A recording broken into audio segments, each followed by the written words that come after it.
9 on my clock. Gonna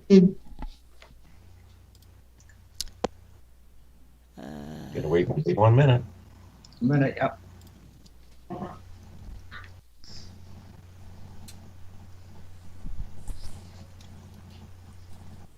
Just so that you're all aware, Mr. Crimsey's on hold, so he knows how to utilize the microphone mute. Okay, that's good to know.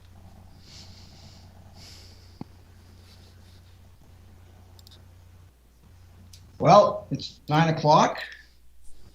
I will call the hearing to order. Good morning and welcome to the Municipal District of Bighorn's Local Assessment Review Board hearing, which we'll refer to as a LARB. Sorry? Nope.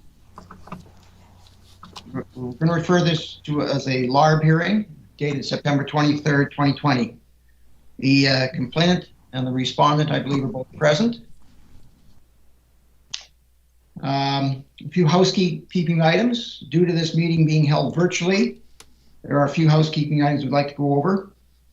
First of all, I want everybody to please be advised that this hearing is being recorded for public record.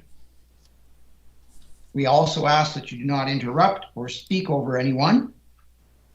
When not speaking, please mute your microphones or telephones to minimize the background noise. And this being technology, if we run into connectivity issues, please be patient while we work to get everything back up and running. I'm going to start by introducing the panel and then ask the parties to introduce themselves. After that, I'll explain our usual hearing procedures. My name is Martin Buckley, and I'm the presiding officer appointed to this panel. The other members are Paul Ryan and Marina Kreiner. I'm going to ask right now if anybody has any objections to the board as constituted. No objections. Thank you. Mr. Crimsey?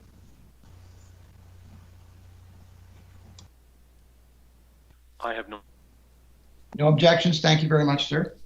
I have no objection. Thank you very much, sir. I'm now going to have the parties introduce themselves, starting with the complainant. Would you please state your name for the record and indicate whether you're the owner of the property? And also, if you have anybody with you, if you could introduce them. Mr. Crimsey?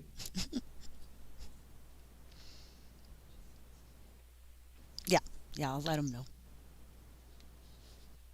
Hi, my name's Helga Kermsey. I'm the owner of the property in question. The roll number is 382-018-2025. It's taken me about 10 seconds to mute and unmute, so after I'm done talking, please, I missed part of the conversation. I don't think you need to go back, but please just give me a 10-second window of opportunity to be reconnected. Okay, very good. Are you by yourself, sir? I am, yes. Thank you. We'll give you the time now then.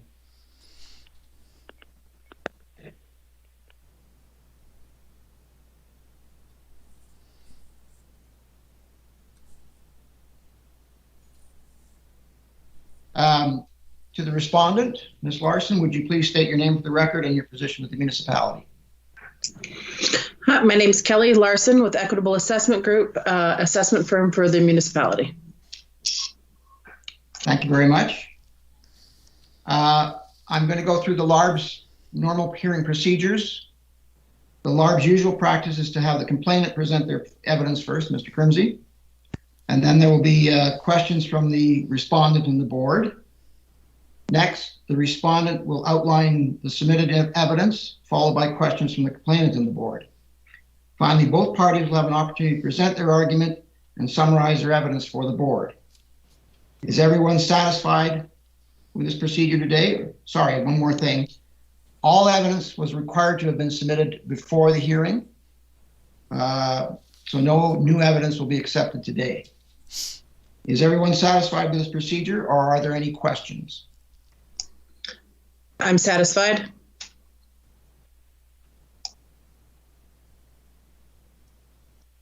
This is Helga. I'm satisfied with the procedures outlined. Thank you to both the respondent and the complainant.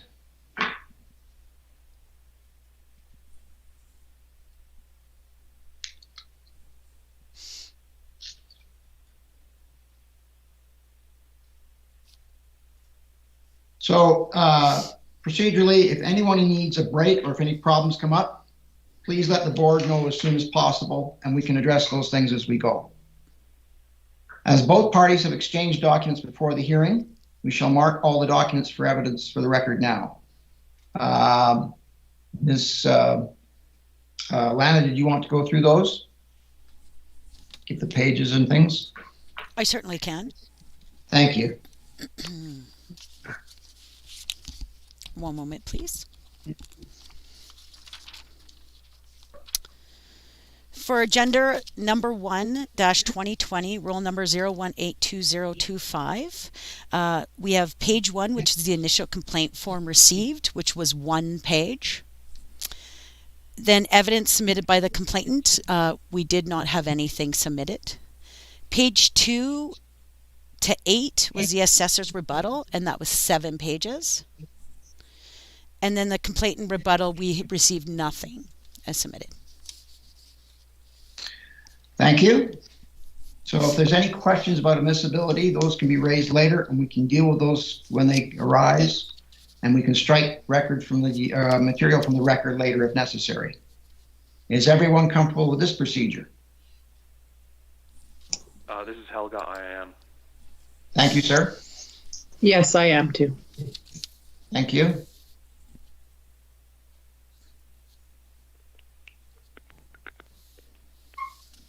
Could I request that the clerk marks the evidence provided, the complaint form, as C1 and the rebuttal as R1, please? So Yes, noted. I will do that. Noted. Let's see. Okay, before going any further, are there any preliminary issues for the board to address? Ms. Kreiner? Any preliminary issues to address? No, you're fine. Mr. Ryan? No, I do not. Okay, thank you. We will now proceed to the presentation by the complainant, Mr. Crimsey. We are ready to hear your evidence if you are set to go ahead.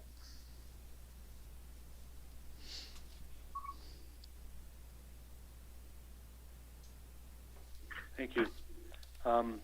First of all, I'd like to address the rebuttal. I don't have the rebuttal in front of me, but from my memory, one of the concerns that Kelly Larson said is that my complaint was regarding the access to the property during COVID.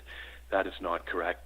At no time was I concerned, or does the access to my property affect my appeal of my assessment. My appeal is based on primarily the state of the economy now and the fact that Alberta was in a state of emergency for 90 days during my assessment appeal time. I believe that the economy took a huge hit in that time, and that's reflected in my property value. Mrs. Larson, and we spoke on the phone previously, admitted that she had a significant amount of increase in the number of listings that she's seen. I believe that there is no comparable sales for the property, my type of property, in the last year. So having a comparable to set the property value at is impossible. On my drive out to my property, there's several for sale signs that have been there for more than a year, also indicating a lack of turnover of property. And even the fact that we're doing this hearing virtually and remotely just points to the fact that purchasers aren't buying. They're not enduring the virtual hassle of purchasing property in this time. The economy, with the state of emergency, should reflect property values, and therefore I'm requesting a reduction in my value of the actual land only, not the improvements. The improvements I'm not contesting, but the value of the land is what I'm contesting, saying that it's not very easy or at all able to ascertain the value of, and therefore I've asked for a reduction. That is my point of view.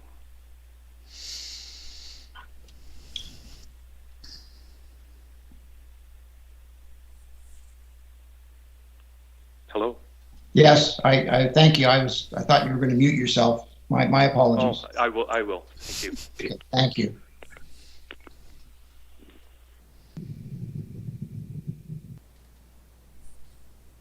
Very well. Are there questions from the respondent or the board?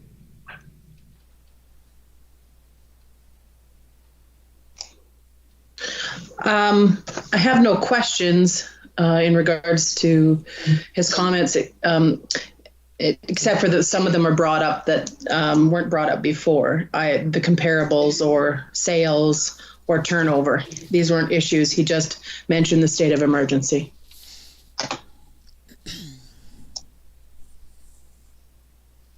Ms. Reiner, any questions? No questions, thank you. Thank you. Mr. Ryan, any questions? I do not, thank you. Okay. Thank you very much. The next item on the agenda is the assessor to provide a rebuttal, and you're set to go ahead. Ms. Larson. Thank you. The subject property is located at 26522 or 223 Richards Road, Range Road 74. The size of the parcel is 121.35 acres. The assessment record indicates the cabin that's on the property was built in 2000 with an area of 725 square feet and no basement. This is comprised of a 460 square foot main level and a 260 square foot upper level. Below in the documentation on page 2, it shows the property as outlined. It has the Ghost River running through it, and there's a little piece to the top left of that as well in the blue. The 2019 assessment for the 2020 tax year was $692,400, and then below that in Figure B lists the assessment record throughout from 2018 to 2019, and then. My position with this is that the complainant suggests that the current COVID-19 pandemic has created a state of emergency that does not allow him to visit his property for habitation.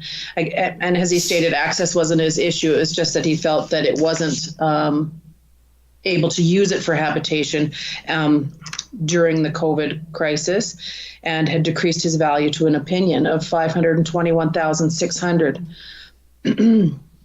Property assessments in Alberta are based on a valuation date of July 1st, 2019, which would only consider the market conditions as of July 1st, 2019. The current COVID-19 pandemic in 2020 does not affect the market valuation for July 1st, 2019. Part 1 of the matters relating to assessment and taxation regulation 2018 AR 203 2017 states that an assessment of property is based on market value and is based on a valuation date of July 1st of the assessment year. I have in Figure C there an excerpt from the regulation showing that exact definition. Further to that, the assessment year is also defined in the matters relating to assessment regulation and taxation regulation. Below that, the assessment year means that the year prior to the taxation year. So the current taxation year is 2020, therefore assessment year is 2019. Therefore, the assessment is based on a July 1st, 2019. Any current market conditions during the COVID-19 pandemic that may or may not have an effect on the market value of the properties in 2020 have no bearing on the 2019 assessed value. Another important date affecting the 2019 assessment is a physical characteristics and condition date. And it's also defined in the Government Act as Section 289(2), which is in Figure E below that on the page 5 of my submission. As defined in the Municipal Government Act, the assessment must reflect the physical condition of the property as of December 31st of the year prior to the year of taxation. In this case, December 31st, 2019. There is no merit for the $521,600 requested value. The complainant only refers to the state of emergency and discretionary spending, and that he felt the property could not be used for habitation in the current state. The property has been visited by me and the complainant in 2020, in which the location was discussed and adjustments were made to the property at that time. One adjustment was for the location, disadvantage, and other for topography and limited development capability. Each adjustment is minus 15%, totaling a negative adjustment of minus 30%. This means the property is reduced 30% less than the typical property in the market location. Any physical condition attributes were dealt with at that time. So it's my conclusion that the respondent's position, and it's my position that the current assessed value remain at $692,400 and it be upheld. Thank you. Thank you, Ms. Larson.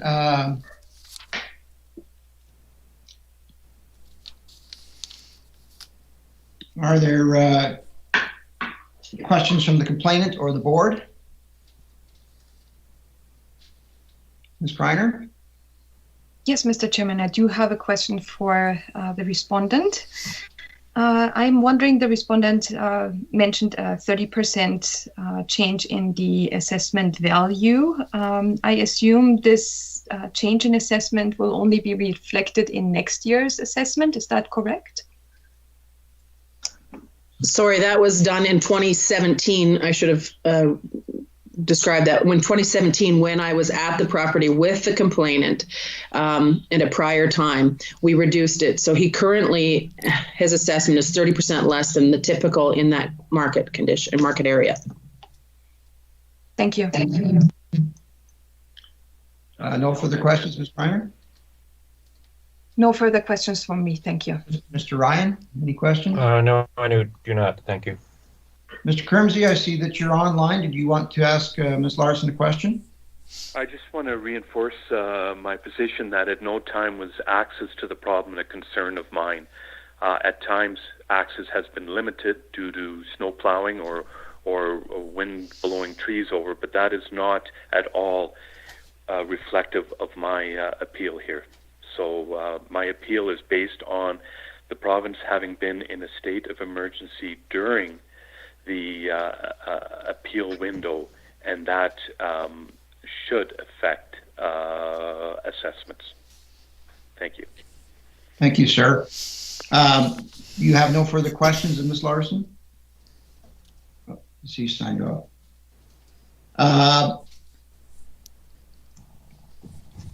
The next item on the agenda is for the complainant rebuttal evidence. So, Mr. Kermsey, it's your opportunity to rebut anything Ms. Larson has said. I presume that what you just stated about the access is your rebuttal comments, sir?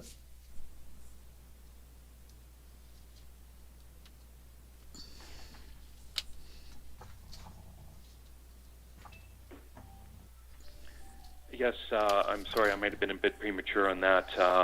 But as well, I believe the 2017 complaint that I made and the adjustment that was made then is not relevant to today's hearing. The 2019 assessments were accepted by both parties. Thank you. That concludes your comments then, sir? Yeah.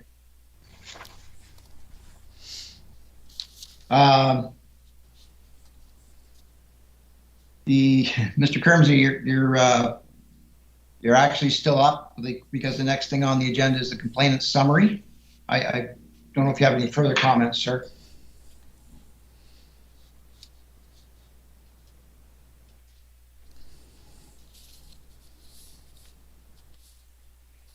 Thank you. No, I believe my last two comments kind of should be wrapped up as my summary. Basically, the state of emergency, I believe, takes precedent over the economic conditions of July 1st, 2019, and therefore should be considered. Thank you. Okay, thank you. I don't have you on the agenda again, sir, so. Respondent summary, Ms. Larson, anything that you'd like to put in there or say? No, I think that I've covered it all in my rebuttal. Okay. Thank you very much. We have, I don't believe there's any other issues for us to discuss at this hearing, so I think we conclude. We thank everyone for your cooperation, for your helpful presentations. This hearing is now closed. The Municipal Government Act requires a written decision within 30 days, and the clerk has an additional 7 days to issue it. We will make every effort to meet or beat those requirements, and the clerk will forward our decision to you as soon as it is ready. So thank you very much. We're done with this hearing. Thank you.